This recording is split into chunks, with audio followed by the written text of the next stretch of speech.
Hello everyone and welcome. My name is Rui, and in this video I'm going to be talking about information templates. Information templates enable you to override parameter data like name, description and more without actually having to change the connector itself. Now this is the Zine DataMiner system, and this is an integrated receiver decoder we're going to be working with for the purpose of this demo. To check out its information templates, navigate to protocols and templates, find its connector, and in the second column under information templates, you'll find them listed. This is the default information template. You cannot modify this one, but you can create custom information templates so that you can enable them and override the default information template. To create one, right-click and click on New. I'm going to call this one Alternative Naming for the Philips IRD.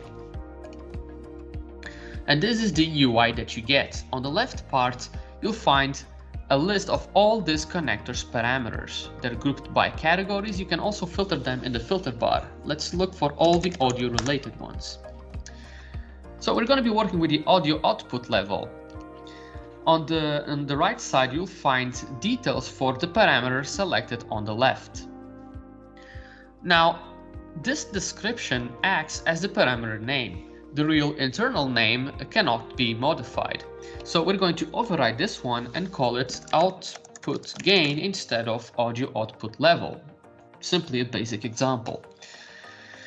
The detailed description appears in the UI when drilling down the matrix details or this parameter's details, or when hovering with your pointer over the parameter, and in the tooltip you would see the detailed description embedded there. Now, this description already looks mighty good to me, so we're not going to override it and just skip ahead. Custom names are essentially an alias that can be used in other components of your DataMiner system, like for example, visual overviews. Consider the following. We have three different connectors representing three different products, but they happen to share a parameter that is meant to represent the same property, the same thing. But they even have slightly different names because these are different connectors from each other. So using information templates custom names, you can actually assign an alias or the same name to all those three different parameters, so that when you aggregate all these three products inside the same visual overview file, it will become simplified because you're using the same name. Now, these next three items are particularly useful for SLAs, because not all alarms are equally important in a service. So by creating violation filters, you can assign weight to each alarm and also filter them based on these three items. For example, when an alarm has the category set to hardware, I can decide that it will have a 75% impact on my SLA, for example.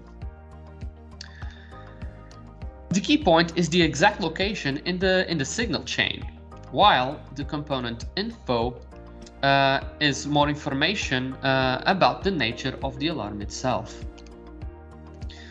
The parameter access allows you to make the parameter visible or hide it from the UI. Now, in this next section, it will allow you to assign more relevant information to alarms raised for this metric. For example, in here, we can describe the alarm for the operator. And in this particular case, given its audio output level, we can simply say that no audio signal being detected from this port. By the same token, corrective actions, in here you can describe how to proceed to address this issue. So we would say something like inspect the device physically, look for potential busted audio output port. In SLAs, it is possible to define a recurring window during which the service is considered to be offline. During this window, alarms raised are not going to be affecting the SLA unless, of course, you decide to override this setting here. Furthermore, you can override the alarm properties of alarms raised in this metric. To do so, click on the checkbox and add an alarm by assigning its name and its respective value. Finally, you can enable this option here to add the value of this parameter to snapshots that are offloaded to the offload database in case you happen to have one set up. When done, click Apply. And you can now manage your information templates by still right-clicking so that you can delete, you can duplicate, you can edit and create a new one as we just did. And because this is our new one, we're going to set it as the active one.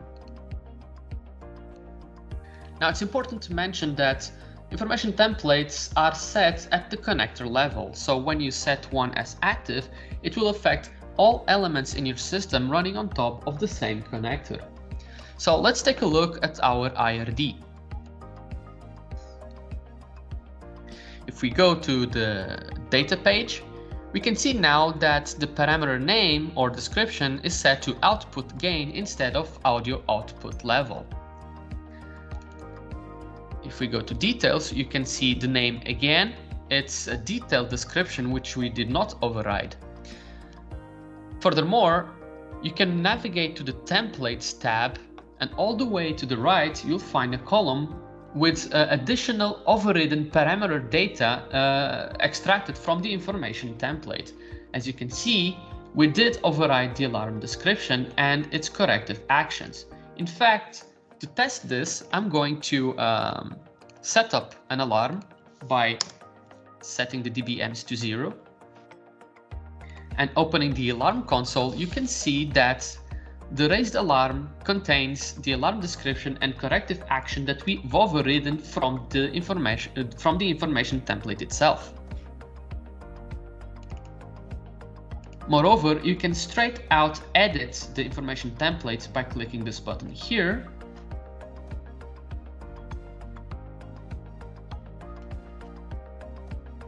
Or alternatively, by right-clicking on the alarm, go to Change and Information.